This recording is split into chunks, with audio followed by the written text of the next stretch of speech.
is the Spider-Man you can meet at Disneyland, and this is the Spider-Man you can meet at Universal Studios. Doesn't really seem like a fair comparison, huh?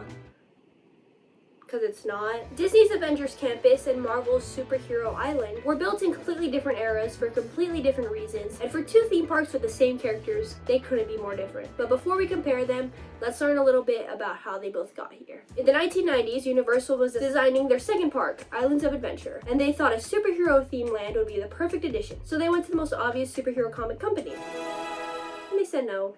So they went to Marvel, and they said yes. The idea for the park wasn't to have it be a singular location or place in the Marvel universe, but to have you feel like you're in a comic book itself. With its brightly colored buildings and huge vintage art of the characters, I mean, yeah, it works. But how could Disney build a Marvel themed land if Universal has the theme park rights? Around 50% of you are asking. I mean, you're watching this video, so you probably have some interest in this, so you probably already know, but anyway, they didn't. They built an Avengers themed land. And they also don't use the word Marvel anywhere. Long story short, Universal owns the Marvel theme park rights on the east, and any Marvel franchise used by them cannot be used by any other theme park on that side of the country. That's why Avengers Campus isn't allowed to be in Disney World.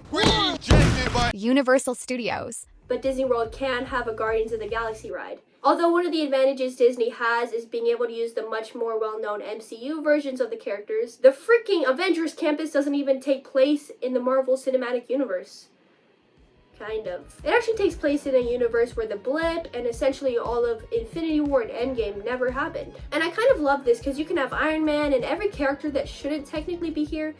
Like honestly, I think Galaxy's Edge should take like a page out of their book. Like, you seriously aren't gonna have Luke Skywalker in your Star Wars land because it doesn't make sense? It's all fake. Just make something up. There's a star The land's fictional history is as follows. I've never said the phrase as follows before, I just wanted to try it. In the 1940s, Stark Industries built a factory here, taking advantage of the ancient power of the location. The factory was later abandoned though until Tony Stark brought Doctor Strange to the property, where he was able to unveil its ancient sanctum, which is now used by heroes to travel through time and space to come to train here at the campus, the Avengers Campus. That's why all the Marvel heroes show up here and why you're here too. Part of the campus's purpose is to train new recruits, hence why Tom Holland has you practicing webbing stuff.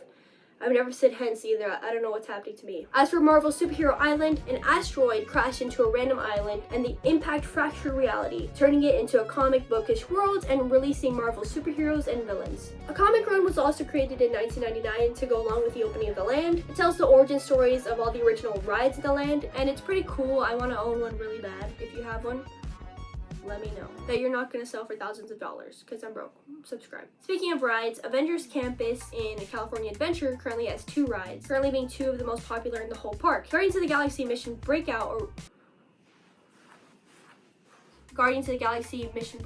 even predates Avengers Campus. It was originally Tower of Terror, but it got rethemed in 2017. It's the same ride mechanism as Tower of Terror, but the story involves you joining Rocket and rescuing the other Guardians from the Collector's Fortress. Disneyland, that's thematically inconsistent. Web Slingers, a Spider-Man adventure, debuted with the land in 2021. It follows the story of you joining Web, aka the Worldwide Engineering Brigade. While Peter Parker is welcoming you though, some of the spider bots go crazy and it's up to you to shut them down. The ride itself is an interactive dark ride. Essentially you get in the vehicle and slowly move from room to room, like a dark ride does. But you're using your web shooters to attack the spider bots along the way. The web shooters are pretty accurate and fun, and personally I really like the gimmick of being able to web step up, even if you have to suspend your disbelief a little bit. Shout out to my web shooters I got from there.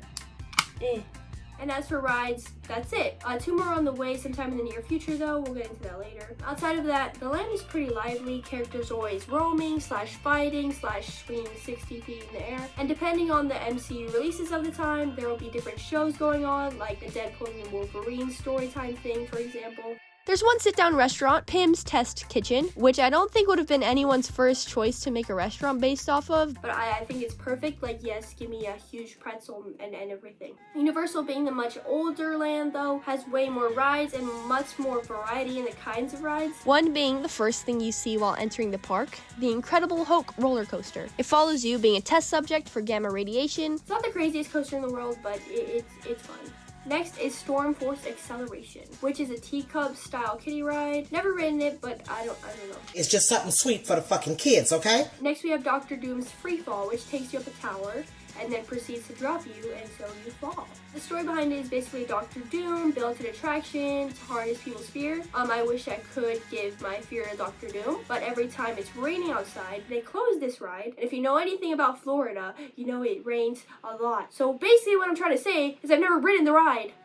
And finally, The Amazing Adventures of Spider-Man, which just knows the best ride in the entire freaking Universal Studios. It's a 3D dark ride that takes you through Spider-Man's adventures fighting some of his villains. I hate to use this word because I know it's pretty infamous in the theme park world, but this ride is so immersive. All the sets look great, even the screens and 3D aspects look great. And the movement of the ride vehicle is pretty cool too. It like jostles you around quite a bit. 10 out of 10 ride. It deserves all the praise and awards it's gotten over the past almost 30 years. Outside the rides, there's actually a lot to do in their land. There's an arcade, which, okay, sure, yeah. There's plenty of meet and greets, even though you are meeting the versions of the characters which are essentially frozen in time. No pun intended. Captain America. Now there's also an Auntie Anne's, which is cool. But maybe my favorite part of the land, Cafe 4. Look at it. It's so fun and sci-fi and retro.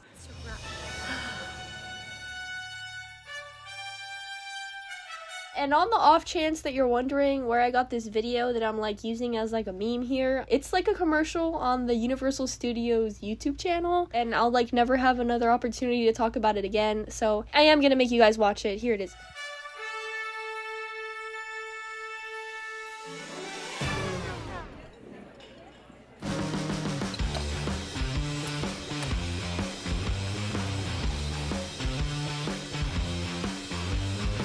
Forgot to get a napkin.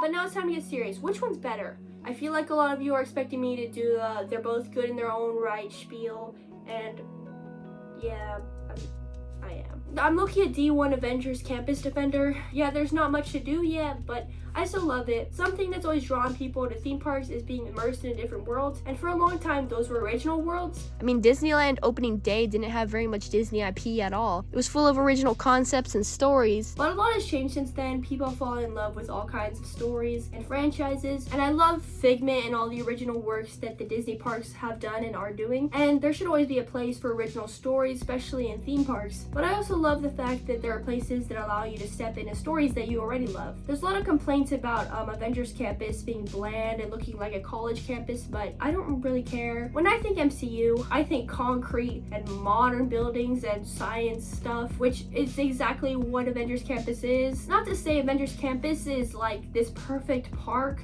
because it's not even close. But I also think a lot of the complaints boil down to a problem with the MCU itself, which is a problem for another day. But when you think Marvel outside of the MCU, Superhero Island is exactly that. In a time where every new land is a super realistic recreation of a location from whatever the newest popular franchise is, having a land that's unafraid to just be a random silly city with superheroes in it is pretty cool to me. It makes me feel like I'm living in a 90s kid's like childhood memory, and as cool as it is to shoot webs with Tom Holland, nothing in Avengers Campus makes me feel that way. But I really do love shooting webs with Tom Holland though. But these two lands are so completely different, and I think there's room in our hearts for both of them, and I love that they can both exist. Shout out to Avengers Campus and Marvel's Superhero Island. Aww. Well, now that I've spilled about Marvel for a while, it's time for the real superheroes.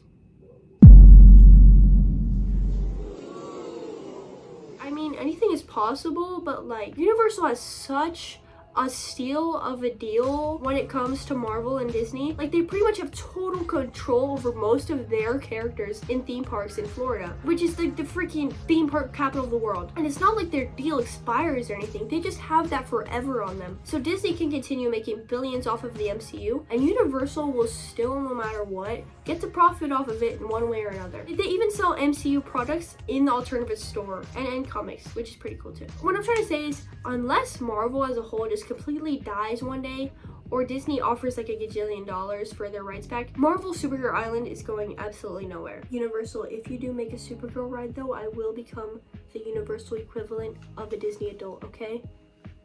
Y'all really thought I was about to go a whole video without talking about Supergirl? In theaters June 26th, by the way. Get a job. I need to get a job.